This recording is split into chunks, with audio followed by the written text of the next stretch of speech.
내 탓일까? 아니면 지하철의 진동 때문일까? 그날 나는 분명 아무것도 하지 않았다. 그런데도 분명히 느껴졌다. 그 사람의 허벅지 사이 단단한 무언가가 내 뒤에서 나를 스치는 걸. 숨소리가 귀에 맴돌고 온몸이 의식처럼 깨어났다. 아니면 어쩌면 그 사람도 나한테 흔들리고 있었던 건지도 모르겠다. 오전 7시 52분, 늘 타는 시간. 서울 지하철 5호선, 맨 앞 칸 세 번째 문 앞. 나는 습관처럼 같은 위치에 섰다. 그리고 그가 내 뒤쪽에 있다. 처음엔 몰랐다. 그가 매일 같은 자리에, 같은 거리에서 나를 바라보고 있었다는 것을. 처음 느낌은 우연이었다. 그날따라 출근 인파가 유난히 많아 몸이 뒤로 쏠렸다. 한 걸음 물러났을 뿐인데 내 엉덩이가 그 사람의 허벅지를 아주 가볍게 스쳤다. 딱딱한 감촉. 단단했다. 이 느낌은 뭐지? 몸이 먼저 알아챘다. 순간 나는 몸을 움찔했다. 하지만 뒤를 돌아볼 수는 없었다. 마치 아무 일도 없었던 것처럼. 그는 가만히 서 있었고 나도 그냥 앞만 보았다. 그런데 그 후로 이상했다. 다음 날도, 그 다음 날도 그 사람은 언제나 내 뒤에 있었다. 혹시 일부러 내 뒤에 서는 건 아닐까? 처음에는 단순한 착각이라 넘겼다. 그저 출근길의 우연이겠거니. 하지만 매일 반복되는 우연은 더 이상 우연이 아니었다. 그의 채취가 내 등 뒤에서 느껴질 때마다 심장이 괜히 두근거렸다. 한 번 내 머리칼이 그의 코끝을 스치듯 흔들릴 때 그가 아주 작게 숨을 들이마시는 소리를 들은 적이 있다. 나, 왜 이런 느낌을 느끼고 있는 걸까? 나는 올해 63이다. 젊지도 않고 누군가에게 가슴 뛰는 설렘을 줄 수 있는 나이도 아니라고 생각했다. 그런데 이 낯선 남자 앞에서는 내 몸이, 내 마음이 자꾸 이상하게 반응했다. 이유도 모른 채 나는 그의 시선이 궁금했고 그의 목소리를 듣고 싶었고 어느 날은 일부러 향수를 뿌리고 나갔다. 그 남자는 내가 알지 못하는 그 어떤 감정을 일으키고 있었다. 그리고 그 감정은 조금씩 나를 위험한 쪽으로 끌어당기고 있었다. 그날 이후로 나는 변했다. 매일 아침 눈을 뜨자마자 지하철 시간이 떠올랐다. 전엔 대충 묶던 머리를 인젠 좀 더 신경 쓰게 되고 단순한 셔츠 대신 조금 더 부드러운 촉감의 원피스를 입었다. 이상했다. 누군가에게 잘 보이고 싶다니. 그게 몇 년 만의 감정인지 나도 모르겠다. 처음엔 그저 그 사람이 매일 같은 칸을 타는 것뿐이라고 생각했다. 하지만 며칠 뒤 평소보다 일찍 지하철을 탔는데도 그 사람은 이미 그 자리에 있었다. 그는 내 등 뒤에서 조용히 신문을 읽는 척했고 나는 그의 숨결을 느끼며 서 있었다. 그날은 조금 특별했다. 열차 안이 덜 붐볐고 공간도 여유가 있었다. 나는 굳이 그 사람 옆으로 다가갔다. 아니, 솔직히 말하면 그와 조금 더 가까워지고 싶었다. 사람 하나 정도 들어갈 수 있는 거리였지만 나는 가만히 서서 그 옆을 지켰다. 그렇게 서 있는 동안 묘하게 안도감 같은 게 밀려왔다. 열차가 흔들릴 때마다 그의 팔이 살짝 내 팔에 스쳤고 우린 아무 말도 하지 않았다. 그냥 같은 곳을 바라보며 서 있었을 뿐인데 내 안에선 수많은 말들이 떠올랐다. 이 사람은 누굴까? 결혼은 했을까? 혹시 나처럼 외로울까? 집에 돌아온 후에도 그의 얼굴이 자꾸 떠올랐다. 말 한마디 나눈 적도 없는데 그의 눈빛, 자세, 입꼬리의 각도까지도 선명하게 그려졌다. 나는 거울 앞에 서서 혼잣말처럼 중얼거렸다. 나 지금 뭐 하는 거지? 그날은 유난히 햇살이 따뜻했다. 이른 봄날 옅은 꽃향기가 코끝을 간지렸다.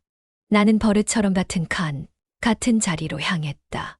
그런데 이번엔 그가 먼저 나를 보았다. 짧은 순간 우리의 눈이 정확히 마주쳤다. 놀랄 틈도 없이 그는 조용히 고개를 끄덕였다. 나는 얼떨결에 작은 미소로 회답했다. 그게 전부였다. 하지만 이상하게도 가슴이 설레인다. 누군가의 시선이, 그 짧은 눈빛 하나가 이렇게 사람을 흔들 수 있구나 싶었다. 열차 안은 비교적 한산했다. 나는 일부러 그와 가까운 곳에 섰다. 이번에는 그가 먼저 입을 열었다. 매일 이 시간에 다시네요. 그 말에 나는 잠깐 멈칫했다. 그러곤 조심스럽게 대답했다. 네, 출근 시간이 딱 이 시간이라서요. 그렇군요. 저도 늘 이 시간이에요. 거의 같은 칸에서 마주쳤던 것 같아요. 그는 담담한 목소리였지만 뭔가 따뜻한 기운이 느껴졌다. 우리는 그 짧은 대화를 나누고 나서 다시 말없이 서 있었다. 그 사이 열차는 몇 개 역을 지나갔다. 내 머릿속은 복잡했다. 왜 하필 지금일까? 왜 하필 이 사람이 내 마음을 흔드는 걸까? 나이 들어 이런 감정을 다시 느끼게 될 줄은 몰랐다. 그리고 그 순간 난 깨달았다. 이 사람도 나처럼 외롭구나. 그날 이후 우리는 매일 아침 짧은 인사를 나눴다. 안녕하세요. 오늘도 따뜻하네요. 그 짧은 인사만으로도 가슴 한쪽이 따뜻해졌다. 그는 이름도 나이도 직업도 말하지 않았다. 나 역시 물어보지 않았다. 마치 우리가 그런 걸 묻지 않아야 할 이유라도 있는 것처럼. 우리는 단지 지하철이라는 아주 짧은 공간 안에서 서로의 존재만으로 위로를 주고받고 있었다. 어느 날은 그가 먼저 옆자리를 내주었다. 여기 앉으세요. 그는 자연스럽게 몸을 비켰고 나는 어색하게 앉았다. 두 손은 무릎 위에 가지런히 모았지만 심장은 조용히 요동치고 있었다. 그의 무릎과 내 무릎이 아주 살짝 닿았다. 나는 움직이지 않았다. 그는 고개를 숙인 채 책을 읽는 척했지만 책장이 넘겨지지 않는 걸 나는 보았다. 그날 이후 나도 매일 아침 거울을 들여다보며 스스로에게 묻기 시작했다. 이 사람과 마주치는 게, 나를 이렇게 바꾸는 게 괜찮은 걸까? 하지만 어쩔 수 없었다. 그 시간, 그 지하철이 아니면 나는 하루가 허전했다. 그를 보는 것만으로도 하루가 조금은 견딜만해졌으니까. 며칠 후 퇴근길. 평소와 달리 저녁 시간에 지하철을 탔다. 사람들로 가득 찬 칸 속에서 익숙한 냄새가 스쳤다. 나는 고개를 돌렸다. 그가 거기 있었다. 놀란 듯 내 눈을 마주친 그는 아주 작은 그러나 분명한 미소를 지었다. 그날은 신기하게도 내리는 역도 같았다. 그가 먼저 내렸고 나도 자연스럽게 따라 걸었다. 잠깐의 망설임 끝에 그가 말을 걸었다. 혹시 시간 되시면 저랑 시원한 맥주 한잔 하실래요? 저는 어차피 집에 가도 혼자니 오늘따라 맥주 한잔 하고 싶네요. 실례가 안 된다면 한잔 하실래요? 그는 내 옆을 가리켰다. 저기 포장마차가 인기가 많더라고요. 역 근처 불빛이 따뜻하게 번지는 포장마차가 눈에 들어왔다. 삶에 지친 어깨들이 모여 앉아 조용히 하루를 털어놓는 곳. 나는 한 박자 늦게 웃으며 고개를 끄덕였다. 좋아요. 맥주 한 잔 나쁘지 않겠네요. 우리는 나란히 포장마차에 앉았다. 철판 위로 지글지글 고기가 구워지는 소리. 종이컵에 따라진 맥주의 거품. 그리고 오래된 팝송이 희미하게 들려오는 거리. 이런 건 오랜만이에요. 혼자가 아닌 누구랑 같이 노는 것이. 그가 말했다. 저도요. 누군가랑 이런 곳에 오랜만에 와봐요. 나도 솔직하게 말했다. 그리고 우리는 그렇게 서로의 인생을 처음으로 이야기하기 시작했다. 포장마차에 앉아 마주한 그의 얼굴은 낮에 보던 모습보다 훨씬 멋있고 깔끔해 보였다. 조명 때문인지 아니면 마음을 조금 열어서인지 몰라도 그는 나직한 목소리로 말했다. 예전엔 이런 자리에 자주 왔었죠. 퇴근하고 동료들이랑 혹은 혼자서 그냥 조용히 맥주 한 잔 마시고 집에 가는 게 낙이었거든요. 나는 고개를 끄덕이며 맥주를 한 모금 마셨다. 톡 쏘는 시원함보다 그 순간의 따뜻한 온기가 더 강하게 느껴졌다. 혼자 사는 건 익숙해지긴 했지만 가끔은 좀 그렇죠. 아무 말 없이 집에 들어가 불을 켜는 일. 식탁 위에 조용히 앉아 혼자 밥을 먹는 일. 이젠 괜찮다고 생각했는데 어느 날 갑자기 서럽더라고요. 그의 말에 나도 모르게 공감이 가더라고요. 저도 그래요. 애들은 멀고 친구들도 바쁘고 아무리 강한 척해도 저녁에 불 꺼진 집에 들어가면 그냥 사람이 아닌 것 같아요. 그는 내 말에 가만히 고개를 끄덕였다. 그 순간 우리는 아무 말도 하지 않았지만 많은 것을 나눈 듯 했다. 가끔은 누군가가 내 하루를 물어봐 주기만 해도 참 좋겠더라고요. 오늘 하루 어땠어요? 그 한마디가 그렇게 그리울 줄은 몰랐죠. 그 말에 우리는 동시에 웃었다. 어쩌면 지금 우리가 그 말을 주고받고 있었기 때문일지도 모른다. 그날 밤 바람은 차가웠지만 마음은 이상하게 따뜻했다. 그날 이후 나는 자꾸 시간을 세게 되었다. 아침엔 지하철 안에서 그의 모습을 기다렸고 저녁엔 퇴근길이면 괜히 역 근처 포장마차를 한 번쯤 흘끗 보았다. 그냥 우연히 또 마주칠지도 모른다는 생각에. 그런데 이상했다. 그가 보이지 않았다. 하루, 이틀, 사흘째 되는 날엔 나도 모르게 불안해졌다. 별일 없겠지. 감기라도 걸린 건 아니겠지. 아니, 설마 무슨 일이. 나는 평소보다 일찍 지하철을 타고 최대한 사람들 틈에서 그의 흔적을 찾으려 했다. 어쩌면 오늘은 다시 마주칠 수 있을 거라는 작은 희망을 안고. 그날도 그는 없었다. 허탈함과 함께 이상한 감정이 밀려왔다. 애초에 이름도 모르는 사람, 연락처 하나 모르고 어디 사는지도 모르는 사람. 그런데 왜 이렇게 신경이 쓰이는 걸까? 그와 나눈 말들이 떠올랐다. 오늘 하루 어땠어요? 그 따뜻한 문장 하나에 나는 어느새 마음을 내주고 있었던 걸까? 이틀 후 마침내 그를 다시 만났다. 지하철 칸문이 열리자 그는 서 있었다. 전보다 조금 수척한 얼굴로. 내가 먼저 다가갔다. 요 며칠 안 보이시길래 뭔 일 있었어요. 그는 잠시 멈칫하다 웃었다. 몸이 좀 안 좋았어요. 감기 기운이 있었는데 나이 드니 회복이 느리네요. 그 짧은 웃음에 나는 안도감과 함께 묘한 느낌이 들었다. 왜 이렇게 아무렇지 않게 잠깐 사라졌던 걸까? 나 혼자만 들떠 있었던 건 아닐까? 그러다 그는 조심스럽게 말했다. 혹시 시간 괜찮으시면 오늘도 그때 그 포장마차로 가실래요? 나는 고개를 끄덕였다.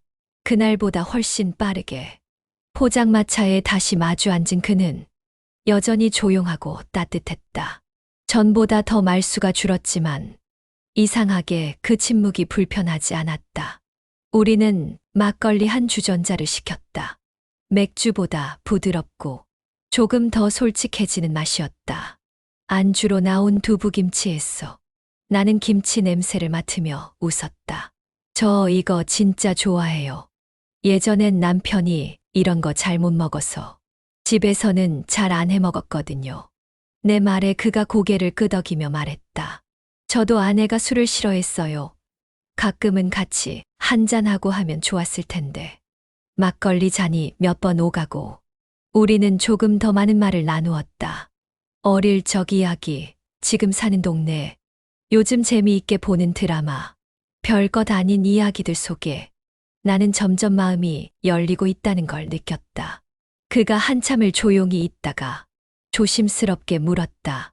요즘 저랑 마주치는 거 불편하지 않으셨어요? 나는 잔을 들고 잠시 망설였다가 솔직하게 말했다. 사실은요. 처음엔 그냥 우연이라고 생각했어요. 근데 어느 순간부터는 신경 쓰이고 자꾸 머릿속에 생각이 나더라고요. 저도 모르게요. 그는 나를 조용히 바라보다 미소를 지었다. 그 미소 안에는 안도와 따뜻함이 섞여 있었다. 그리고 아주 작게, 아주 진심처럼 말했다. 저도요. 누군가 기다린다는 게 이런 기분이구나 오랜만에 느껴보네요.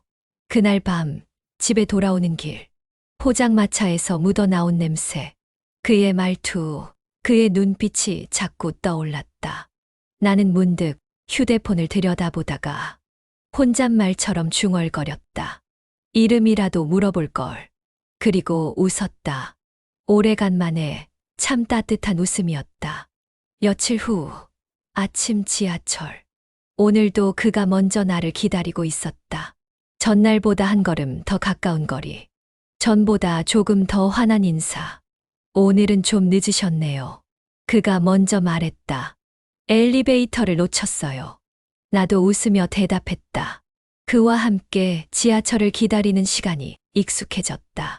출근길이 더 이상 무채색이 아니었다. 아주 작게 시작된 인연이 매일의 반복 속에서 천천히 색을 입어갔다. 그날 지하철에서 내리려는 순간 그가 조심스럽게 말했다. 그런데 실례가 안 된다면 성함을 여쭤봐도 될까요? 나는 웃으며 고개를 끄덕였다. 인숙이에요. 김인숙. 그는 작게 되뇌었다. 김인숙 이름이 참 따뜻하네요. 그쪽은요? 내가 되물었다. 윤호입니다. 정윤호. 그날 이후 우리는 서로를 이름으로 부르기 시작했다.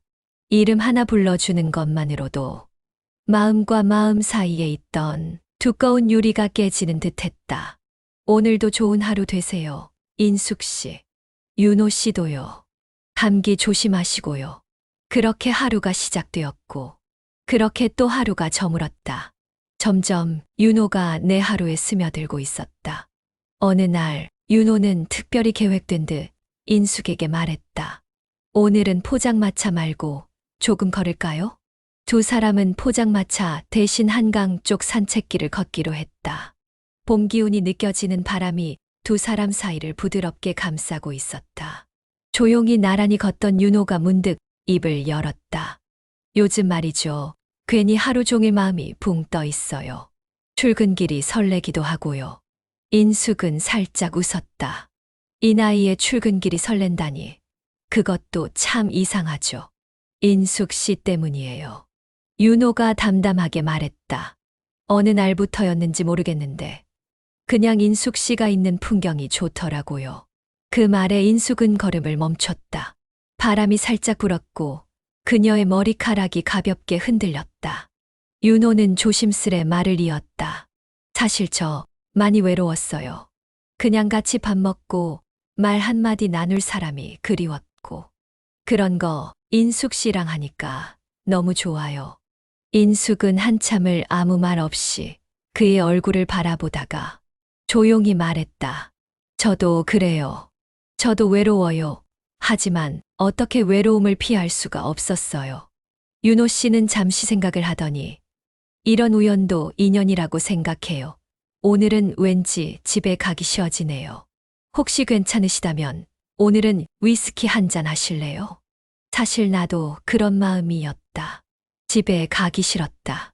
저녁이 깊어가던 어느 순간 우리는 조용한 재즈가 흐르는 바에서 위스키를 한 잔씩 나눠 마셨다. 서로를 바라보는 눈빛엔 그간말로 다 못 전한 온기가 고여 있었다. 춤 추실래요? 윤호의 손이 내밀어졌고 나는 말없이 손을 올렸다. 음악에 몸을 신 채 조심스레 어깨를 맞댔고 이윽고 그의 숨결이 내 귀에 닿았다. 심장이 터질 듯 뛰었다. 너무 설레는 마음에 나는 문득 그런 생각이 들었다. 오늘 그냥 집에 가기 싫다. 이 남자의 품에서 조용히 잠들고 싶었다. 그리고 어쩌면 그토록 오래 꾹꾹 눌러왔던 욕망을 이 사람과 나누고 싶다는 생각도 들었다. 그 순간 그의 손이 아주 살짝 내 손을 꼭 잡았다. 나도 모르게 손을 꼭 쥐었다. 그것만으로 모든 대답이 오갔다. 그렇게 우리는 아무 말 없이 택시를 탔다. 호텔까지 가는 길 내내 창밖을 보는 척했지만 나는 창에 비친 그의 얼굴을 몰래 훔쳐보았다.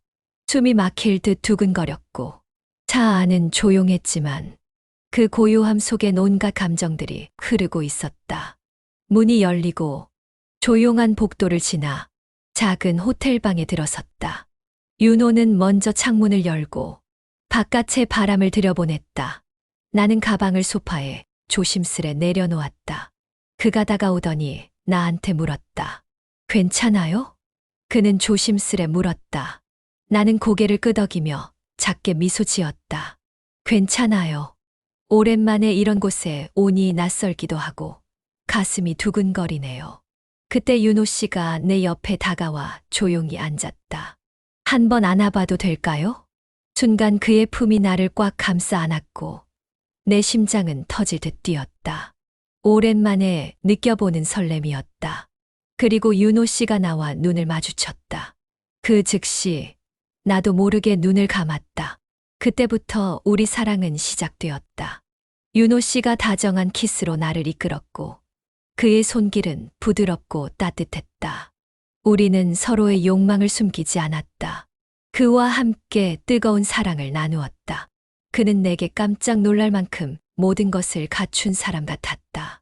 하지만 이불 속에서도 나를 미치게 만들었다. 그의 크기와 기술였다. 그 순간 나는 숨죽여 감탄했다. 홍콩이 바로 이곳이구나 하고 그리고 또 한 번 사랑에 눈을 떴다. 바로 그 순간 나는 직감했다. 이 사람과 나 진짜 인연이구나. 내 머릿속엔 분명히 떠올랐다. 이 사람을 사랑하고 싶다. 그 밤은 단순한 욕망을 넘어섰다. 수많은 외로움과 상처 위에 내려앉은 깊은 위로였고 더 이상 혼자가 아니다라는 마음 깊은 곳에 안심이었다. 그녀는 속으로 중얼거렸다. 이 나이에 홍콩을 갈 수 있다니. 그 밤 두 사람은 단지 몸을 나눈 게 아니라 깊은 외로움의 밑바닥인 인숙이 눈을 뜨게 하였다. 아무도 모르는 둘만의 새벽이었다. 그렇게 사랑을 불타오르듯이 시작되었다. 그 후 며칠 지나 인숙은 큰딸과 직접 마주 앉았다. 카페 한켠 따뜻한 커피 앞에 놓인 두 사람 사이엔 어색한 정적이 흘렀다. 엄마, 정말 진지하게 생각하는 거야? 딸의 질문에 인숙은 고개를 끄덕였다. 응, 장난 아니야. 나도 정말 마음이 움직여. 딸은 잠시 말이 없었다가 조심스레 입을 열었다. 근데 그 아저씨 이혼도 하셨고 자식들도 있다면서. 그게 뭐가 문제니? 엄마 나이도 있고 걱정돼서 그래. 괜히 상처받을까 봐. 인숙은 한숨을 쉬었다. 나는 이제 상처받는 게 두렵지 않아. 그 말에 딸은 눈을 떼지 못했다. 한편 윤호 역시 아들과 마주했다. 아버지, 혹시 그분이랑 진지하게 생각하세요? 응. 그냥 외롭다고만 생각했는데 아니더라고. 그 사람 참 좋은 사람이야. 같이 있고 싶어. 우리 엄마한테도 죄송하고 솔직히 당황스럽긴 해요. 근데 아들은 말끝을 흐리며 고개를 떨궜다. 근데 아버지가 그렇게 웃는 얼굴 진짜 오랜만에 봐요. 윤호는 순간 목이 메었다. 자식들도 시간이 지나며 조금씩 그들의 변화를 인정하기 시작했다. 하지만 아직은 아니었다. 갈등은 끝나지 않았다. 며칠 후 인숙은 딸에게서 또다시 전화를 받았다. 엄마, 잠깐이라도 만나요, 우리. 이번엔 단둘이 아니었다. 사위와 손자까지 함께 앉은 자리였다. 장모님, 우리가 이러는 거 불편하실 거 알아요. 하지만 우리 아이에게도 영향이 갈 수 있다는 걸 한 번만 생각해 주시면 안 될까요? 인숙은 아무 말도 하지 못한 채 고개를 숙였다. 딸은 끝내 참지 못하고 말했다. 엄마, 제발 그냥 조용히 사시면 안 돼요? 우리 가족 평범하게 살아가고 싶어요. 그 말에 인숙은 조용히 일어섰다. 그래, 내 말 이해해. 엄마가 너무 이기적이었을 수도 있지. 그날 밤 인숙은 윤호에게 전화를 걸었다. 조금만 시간을 갖자고 하면 내가 너무 이기적일까요? 잠시 침묵 끝에 그는 조용히 말했다. 괜찮아요. 그걸 다 각오하고 시작했어요. 전 기다릴 수 있으니 너무 서두르지 않아도 돼요. 그냥 인숙 씨만 저에게 오겠다는 마음만 있으면 돼요. 그 말에 인숙은 울음을 삼켰다. 고마워요. 정말 고마워요. 그날 이후 둘은 며칠간 연락을 하지 않았다. 그러나 마음은 더 깊이 그리워졌다. 인숙은 잠들기 전 늘 그가 있던 자리에 베개를 바라보며 작게 중얼거렸다. 이게 맞는 걸까? 아니면 그냥 너무 늦게 시작한 걸까? 며칠이 지나도록 인숙에게선 아무 연락이 없었다. 윤호는 기다렸다. 하루, 이틀 그리고 또 하루. 그러던 어느 날 퇴근 후 지하철역 근처에서 그는 조심스럽게 인숙의 동네로 향했다. 멀리서라도 그녀가 어떻게 지내는지 궁금했다. 그녀가 밥은 잘 챙겨 먹고 있는지, 얼굴빛은 어떤지 그저 보고 싶었다. 인숙의 아파트 입구 근처 벤치에 앉아 한참을 기다리던 윤호는 마침 퇴근에 돌아오는 인숙을 멀리서 발견했다. 그녀의 걸음은 느렸고 어깨는 축 늘어져 있었다. 얼굴은 한눈에 봐도 지쳐 보였다. 그는 일어섰다. 그러다 문득 멈췄다. 지금 나서는 게 혹시 더 부담이 될까? 하지만 다음 순간 인숙이 아파트 문 앞에서 비틀거리는 걸 본 그는 한치 망설임 없이 달려갔다. 인숙 씨. 놀란 그녀가 고개를 들었다. 괜찮으세요? 어지러워 보여요. 윤호 씨 왜 여기? 걱정돼서요. 아무 말 없이 지내니까 그냥 얼굴이라도 보려고. 인숙은 눈시울이 붉어졌다. 나 많이 힘들었어요. 그냥 다 포기해야 하나 싶기도 했고, 어떻게 하면 서로한테 다 좋은 일인지 모르겠어요. 윤호는 조용히 그녀의 손을 잡았다. 그럼 우리 같이 고민해요. 혼자 생각하지 말고 이젠 나도 있으니까. 그 말에 인숙은 가만히 고개를 떨구었다. 그러곤 작은 목소리로 말했다. 들어와요. 따뜻한 차라도 드릴게요. 윤호는 조용히 그녀의 집에 들어섰다. 방 안에는 따뜻한 조명이 켜져 있었고 주전자에서 물이 끓고 있었다. 인숙은 조용히 차 두 잔을 준비했다. 말없이 마주 앉은 두 사람. 한참을 말없이 차를 마신 뒤 윤호가 먼저 입을 열었다. 그날 이후로 매일 생각났어요. 인숙 씨 얼굴, 목소리, 손전부요. 인숙은 머그잔을 내려놓고 윤호를 바라보았다. 나도 많이 그리웠어요. 근데 겁이 났어요. 자식들, 주변 사람들 모든 게요. 윤호는 고개를 끄덕였다. 나도 그래요. 근데 이렇게 생각했어요. 앞으로 몇 해가 남았을지 몰라도 그 시간을 진심으로 아끼고 싶다고요. 인숙의 눈에 다시 눈물이 고였다. 윤호 씨, 이 나이에 이런 감정이 있을 줄 몰랐어요. 저도요. 근데 말이죠. 인숙 씨. 사람은요, 몇 살이든 누군가의 온기를 원하게 돼요. 그게 자연스러운 거예요. 두 사람은 말없이 손을 맞잡았다. 그리고 그날 밤, 그들은 다시 한번 서로의 품에 안으면서 깊은 사랑을 확인했다. 이번엔 두려움이 아닌 확신이었다. 외로움이 아닌 사랑이었다. 그 이후, 인숙의 마당에는 작은 매화나무가 꽃을 피우기 시작했고, 윤호는 주말마다 화분을 옮기고 마당을 정리하며 시간을 보냈다. 인제는 자식들도 점점 우리가 같이 있는 모습을 보고 진심인 것을 느끼곤 했다. 그날도 그는 일찍 와서 마당의 의자에 인숙과 나란히 앉아 있었다. 햇살이 따뜻했고 바람은 부드러웠다. 이제 좀 평온하죠. 윤호가 말했다. 네. 아이들도 천천히 이해해 주는 것 같아요. 아직 다 풀린 건 아니지만. 윤호는 말없이 고개를 끄덕이며 주머니에서 작은 상자를 꺼냈다. 이건 부담 주려고 꺼내는 거 아니에요. 그냥 내 마음이에요. 우리가 지나온 시간에 대한 감사, 그리고 앞으로의 시간에 대한 약속. 상자를 연 순간 인숙의 눈에 눈물이 고였다. 윤호 씨, 우리 꼭 결혼이라는 이름이 아니어도 돼요. 그냥 언제나 서로 곁에 있고 하루의 끝에 손을 잡고 잠드는 그런 삶. 그거면 충분해요. 하지만 내 마음을 담고 싶었어요. 인숙은 고개를 끄덕이며 그의 손을 꼭 잡았다. 그걸로 충분해요. 지금처럼 이대로 함께라면. 윤호는 그녀의 손등에 입을 맞췄다. 마당 한켠에서 바람에 흔들리는 꽃잎들 사이로 두 사람의 그림자가 겹쳐졌다. 그날 인숙은 오래도록 웃었다. 진심으로 가슴 깊이 너무 행복하다고 말하고 있었습니다. 그건 늦은 나이에 찾아온 사랑이었고 삶이 선물해준 기적이었다. 시청해 주셔서 정말 감사합니다. 인숙과 윤호의 황혼 로맨스를 보며 떠오른 감정이 있다면 댓글로 나눠주세요.